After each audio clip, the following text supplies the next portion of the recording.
Blessed be. Good morning, everyone. God, I love you so. Hi, James. My talk today is called Up the Stakes. And I want to start with Hold Nothing Back. We saw some examples of that this morning, did we not? I think they may have sneaked a look at my talk or something like that. Rita's like holding nothing back. Alex is holding nothing back. And so we're going to be talking about holding nothing back. And what does that mean, really? It comes from Neil Donald Walsh's book, Conversations with God. And after Hold Nothing Back comes Do Not Fear Failure. Because why else would we hold back unless we feared some other stuff that didn't look like what we really wanted? So hold nothing back. It's become my mantra. I use it for everything. I use it in auditions, in relationships, in finances, in giving of myself and opening myself to God to find out what's next. Anybody have that one? You know, it's like, what's up for me now? What's next? Okay, so I've done this. So what's next? I want to know what's next. I want to be ready and I want to go. And I also want to tell you that I'm demonstrating holding nothing back because God rewrote this talk 4 times. And there are pages all over my dining room floor. I hope I brought the right ones, but I'm not really sure. But in that holding nothing back, what I know is that this mess up here will unfold seamlessly. Why? Not because I'm a great speaker, not because I'm a trained actress, but because when I'm standing here, I'm God, and I'm opening myself to let whatever needs to be spoken through me, shown through me, let go through me, given through me, taken, whatever that is, that's what it's going to be. So you got that? Are you ready? Okay, here we go. So I'm talking about our belief and our trust and our faith. And we probably believe that we trust 100%, then we have to trust 200%. 150%, 250%, so that nothing can hold us back. Ernest Holmes wrote this: throw yourself with utter abandon into the all-consuming fire of inner conviction. You want to say that with me? I'll give it to you a piece at a time. I throw myself with utter abandon into the all-consuming fire of inner conviction. Yeah, you're awesome. You're on target. Yes, that's so good. So I was going to talk about miracles, and God made it a miracle about forgiveness. So the miracle of forgiveness. We just added that little tag on there. So I'm talking about the miracle of forgiveness, and I want to tell you this story because it happened a couple of years ago, but it's one of the most powerful, clear, immediate demonstrations based on forgiveness that I've personally experienced, and there's been a bunch. But so a couple years ago, I woke up with a pain in my right hip, and I went, well, I'll go to the gym. You know, I'll work it out. I'll go for a couple-mile walk. I'll do a little exercise. It'll be fine. That was Monday. Tuesday, I woke up, it's not working I couldn't work my well. It was very painful, very, very painful, but I went through my day. I call my prayer partner. I'm doing my prayer. I'm, what's here for me to know. We know the stuff, right? So I'm doing that. Wednesday, I woke up. I couldn't get out of bed. I live upstairs. The only way I could get up the stairs was to lift my pant leg up the step, take a step, and then lift. That's how bad it was. And it was excruciating. But I had a class that afternoon, and I'm driving to my class in excruciating pain, and I'm driving past the urgent care. And I hear the voice saying, my, but you're stubborn. What do I have to do here? Beat you over the head with a 2x4? And I went, okay, I get it. All right, I'll go. So I go into urgent care. I tell him what the deal is. He said, stand up. He goes like this, and I almost fall on the floor. He says, well, you've inflamed the bursa. He said, usually you just inflame a little part of it, but you've managed to inflame the whole entire thing. Really good job. So he gives me 60 pain pills. He said it'll take 2 to 3 weeks and it'll be fine. I go home. I grab Louise Hay's book, You Can Heal Your Life, and I flip to Bursa. Guess what it says? So mad you want to hit somebody. And into my mind instantly came the person I hadn't thought about, swear to God, for a couple of years. I knew instantly who that person was, and I knew exactly what I needed to do. I picked up that phone so fast because Thursday I wasn't getting out of bed at all. Picked up the phone. I said, you have 5 minutes? She was at work. Yes. I told her the deal. She said, really? Really? I said, yeah, that's what's been going on. Healed the whole thing. I took one pain pill that night, 1 in the morning when I got up, and that was gone. By 2, 3 o'clock, it was completely gone. And I'm telling you, I couldn't even walk. So what Ernest Holmes tells us about that is that those things stay active. They are active in our subconscious mind, even though I wasn't consciously aware of it at all. Hadn't thought of it. Honestly, I hadn't thought of it. Crossed my mind for 2 or 3 years. And yet there it had been active all that time and came forward and manifested itself in that way to give me the opportunity to heal it, right? That's what it's about. It gave me the opportunity to look at it and heal it. So this morning, I'm into the Course in Miracles. This year, the end of last year, I gave myself 365 days to do the workbook of the Course in Miracles. It's a 365-day study, one saying every day. So I turned the page to today. Guess what it says? Conflict must be resolved. It didn't say some conflicts. It didn't say some today and some tomorrow. It didn't say a little bit now and a little bit later. It said all conflicts must be resolved. This is what it says. It cannot be evaded, set aside, denied, disguised, seen as somewhere else, called by another name, nor hidden by a deceit of any kind, if it is to be escaped, if we want it to be healed. It says it has to be seen exactly as what it is, where it is, what it's thought to be, and the power and the purpose that our mind gave it. Only then are its defenses lifted so that the truth can shine upon it as it disappears. That's what happens. That's what happens. When we let it go, it disappears. We thought it's a big thing. I called my friend. She said, really? 5 years later, really? I was really pissed off at the time, totally. But yeah, so there it is. 5 years later, still hanging on in my consciousness. We do not want that stuff hanging on in our consciousness. It will show up in our lives. It will show up in our lives. I found another one. This is absolutely fabulous. This one is from John Randolph Price, from his book, The Abundance Book, that I'll be teaching from in February on prosperity. You've got to have this class. It's going to be awesome. This is what he wrote. If I somehow shut down the love vibration, the feeling of complete and unconditional love for everyone, I'm putting a heavy restriction on my visible supply. Then he goes on to say, without the intense radiation of love, there simply cannot be the full and complete manifestation and attraction of supply and form. What's he talking about, supply and form, people? Money, my good, my abundance, my riches, my prosperity, my health, my wholeness, my business, my finances, my home, my relationship, my kids, the whole ball of wax, the whole thing. And Ernest Holmes wrote, and this is in the foundation course that I taught a number of years ago, so I'm paraphrasing a bit. But he said, if you are holding anything against anyone, there is an insurmountable block in the path of your spiritual progress. An insurmountable block. Just by holding something against anybody. I know you're not doing that, but that's where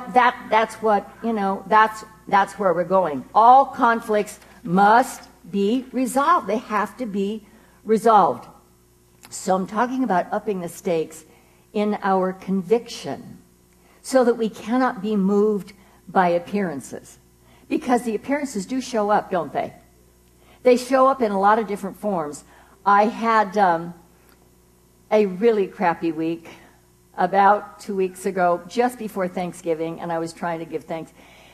I have not had a week like that in years. One thing after another, after another, after another, just kept going down the tubes. And at the crux of it was a dear 20-something, we have a huge family, a dear 20-something who made a little misstep. And another little 20-something who had nothing to do with what happened decided to get in the middle of it and was screaming epithets over the phone on the landline, writing things on Facebook. And then both parents, who happened to be my kids, called me. The phone's line are ringing, and I'm saying, I do not want to hear about this. Thank you very much. No, no, no, no, no. Stay out of it. It's not your job. No, no, no, no. Stay out of it. It's not your job. But it was really breaking my heart. I was crying because this dear little one is the one who got married yesterday. And it was breaking her heart, and it needed to be healed. About the third or fourth day, I woke up, and Spirit said, write a love letter to your family. And so I have to tell you, it didn't start out to be all about love. There was just... I tried. I did. There was just a teeny... But my higher self wouldn't let me go until every vestige of finger-pointing, blame, anything was gone. And all that was left was love. And this is the part that I love. It said, this is the end of it. It says, no matter what is going on, love is greater. And love will always win in the end because love is God. So, since love will win in the end anyway, whether it's this week or next month or next year, why not choose today and just love?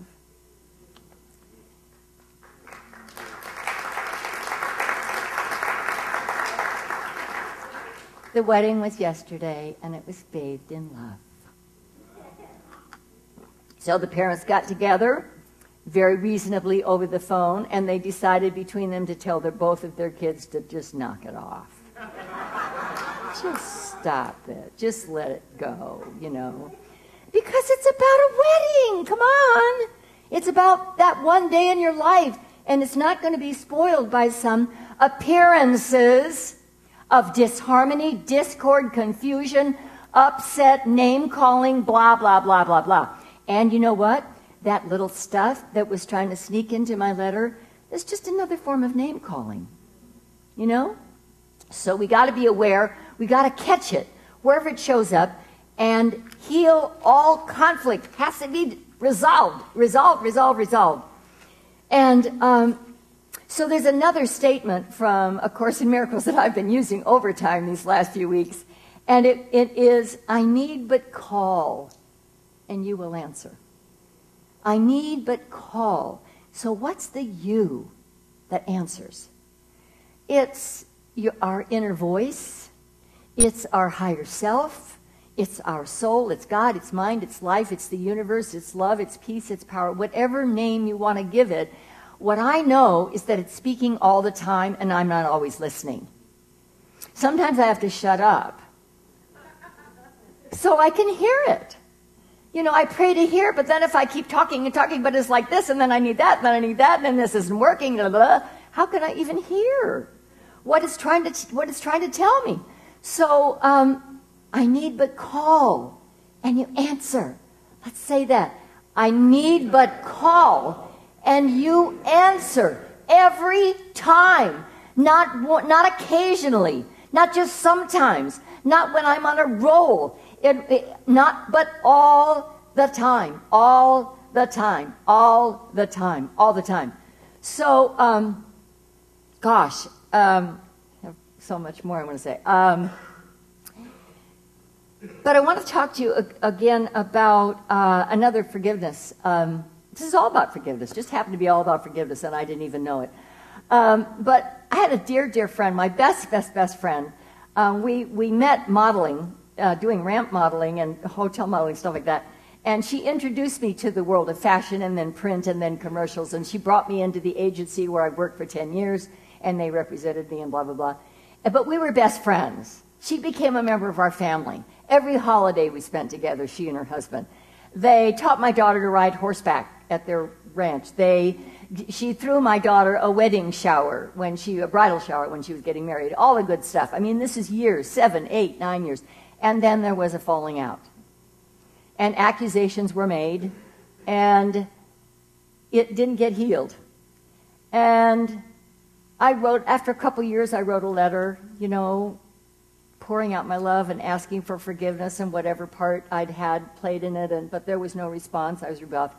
Sent a couple of emails through the years. She would come to me and I'd say, gosh, I miss our barbecues, or, thinking of you, just something simple. Nothing. And we did see each other a couple times in groups, but it was always very uncomfortable. What that is, that just real uncomfortable. So about June or July, I really started thinking of my friend Jean. And Spirit told me to call her, and I didn't want to do it. Didn't want to do it. I'd been rebuffed too many times. But it kept coming up, and one day I was walking past the phone, and it said, call Jean. And I picked it up and dialed it immediately because I knew if I didn't do it in that instant, I wouldn't do it at all. And I have to tell you, it wasn't a great conversation, at least not in the beginning. It was very cold, very icy. And I wanted to run away. I wanted to hang up. I wanted to say, gee, I just forgot. I've got this really important thing I have to go do right now. I wanted so bad to run away, but I didn't do it. I just hung in there, and we got through it. I don't know how. Somehow we got through it. We talked for about a half an hour, and it was, by the time I hung up, it was gone. And I was so grateful.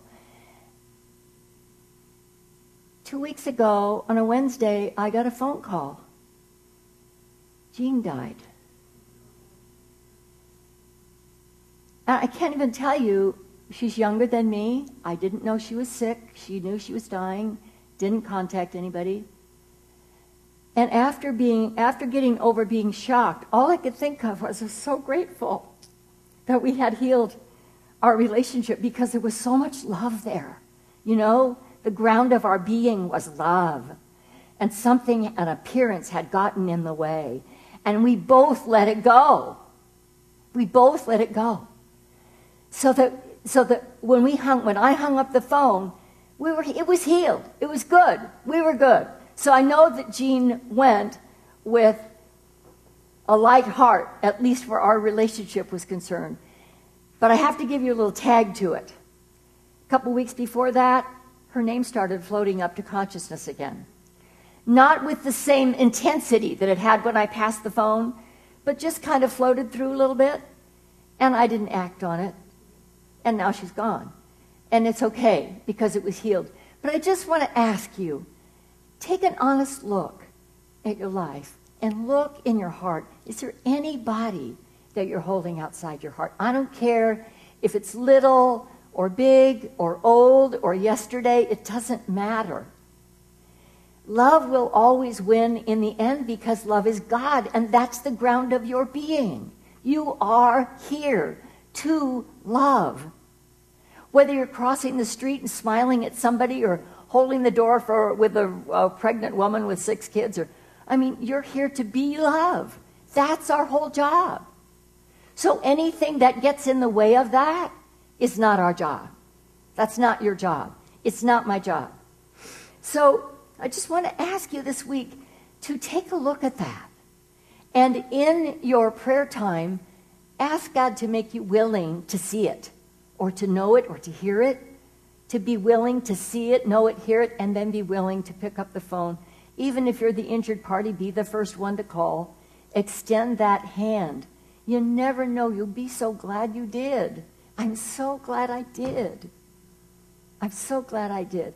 So up the stakes of your conviction, your faith, your trust. See, it's about trusting in God. That's what it's about. It's not about trusting in a piece of paper. It's about trusting in God.